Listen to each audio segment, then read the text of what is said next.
ultimately you would have expected, is it unreasonable to expect that during the period of time that he's had to reflect on the 2 losses that he had against Zhilei Zhang, and the way that he shipped punishment, and the way that he's repeatedly shipped punishment throughout his entire career, and made almost his reputation on his preparedness or his ability to take punches, and that was almost part of our belief that it was his undoing in the first fight against Zhang, the fact that I can take a punch from everywhere.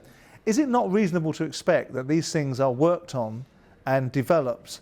Because I saw no evidence with Joe, as much as I like him, and I do like him, saw any evidence in Joe that there was any technical improvements in anything he did in that fight.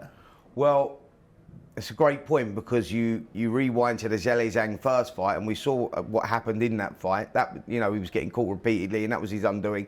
We go into the rematch, and then it was all about adaptability. Can you adjust? Can you improve on the things that you need to improve on? And that was obviously his defence.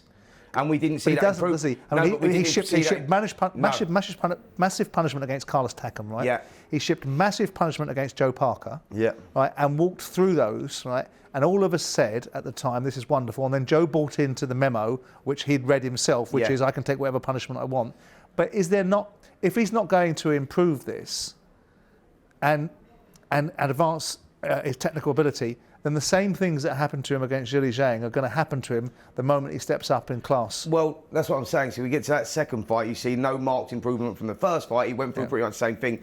Fast forward now, you go Cash Ali, different style. That might be just, you know, some styles don't suit fighters. Different style, totally different. Like orthodox, swinging over the right hand, no improvements again on the defence. And you just go, like, some fighters are like, they haven't got that adaptability. And if they don't, Simon, like you say, you hit a level and you're going to plateau. So with Joe Joyce, we know he's sort of like fringe world title sort of level. Is this boxing IQ? I mean, I don't mean to be insulting, because ultimately, you know, what we saw with Joe in the second fight against Zhang was his way to deal with it was step to the left. Yeah. Step to the left.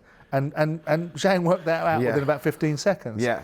Are we at a stage now where Joe is an old dog and can't be taught new tricks? Or is it just a case of, more importantly for Joe in this fight against whoever the opposition was a psychological rebuild. Yeah. He'd been dropped heavy in Zhilei Zhang. So from a boxing point of view, is there just as much benefit as him getting the rounds in, getting a result that enables him to move forward to the next fight, as there is in us accusing him of not having advanced the technical ability and dealing with the shortfall of being able to ship punishment whoever throws it? Listen, I think that there's an element in truth from the first thing that you said about, you know, him getting those rounds under his belt and getting the victory, and that was most important, because that installs that confidence back in him. He's got back to winning ways, can move forward. But you look at the flip side of it, and you look at Joe Joyce and what his strengths are, which is obviously his strength, his work rate, you know, his engine. And he just keeps pushing him, but his technical ability isn't there, and I'm not sure it's ever going to be there. I don't think that he can learn that, and that's the concern, like moving forward to the highest level. But let's judge him on his next fight. Now he's got that winning formula back. Let's judge him on his next fight and see where he goes. Did you get the impression, looking at him through the eyes of a boxer rather than an interested observer, that there was any psychological damage and carryover from the losses to Zhang? Did you get any feeling? Definitely not. No, definitely not. All. None at all. Went out there and does what he does. He looked. I mean, again, I hate to be overcritical because I really like the fella, but some of the shots that he threw, even one that nearly threw him off balance, he looked even slower and more cumbersome.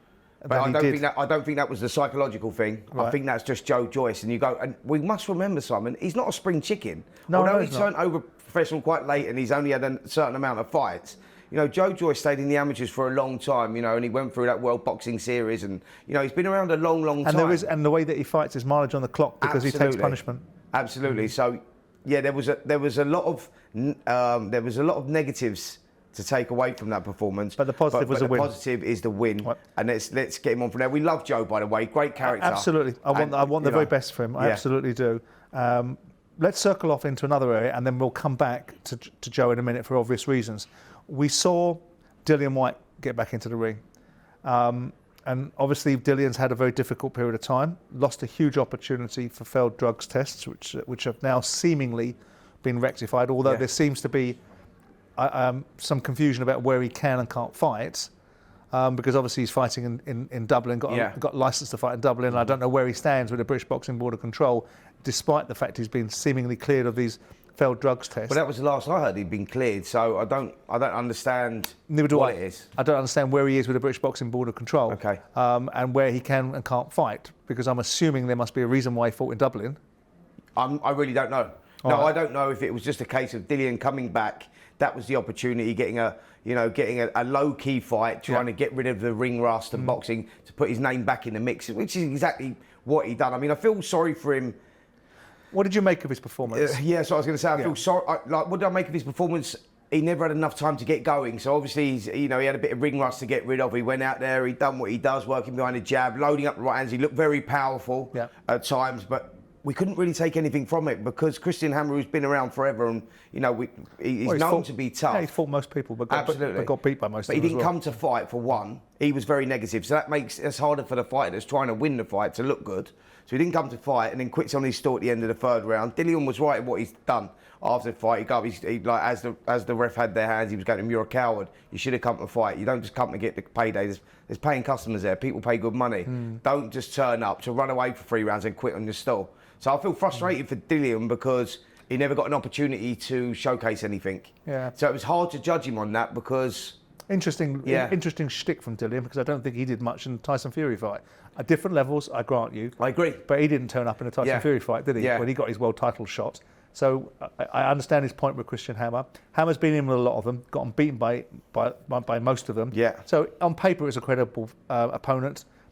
In reality, as you say, Christian Hammer was there to get paid. He was there. He was a punch bag basically. He was always there for Dillian just to shake off the ring rust and then put himself back in the mix. And you go, the obvious one, Joe Joyce just comes through a fight. He's coming off the back of that loss. Well, this is the Dillian circle Whyte. back now. Yeah. I said it a moment ago. Obviously, there was a mention from both fighters, I think, of one another's names. In terms of this fight being made, where does the winner go or something like that? Who's the biggest beneficiary of the fight being made? Yeah. Because ultimately, you've got Dillian Whyte coming back into contention as a result of a failed drugs test, and now clearing of his name, and that's the rebuild journey he's got to go on. And Joe Joyce is coming back from 2 distinct beatings against Zhilei Zhang. Yeah. The main beneficiary of this fight being made would probably be who? So, I think it's a crossroads fight, if I'm totally honest, Simon, for both of them, because they're at that level and at that age. A career-ending fight for one of them?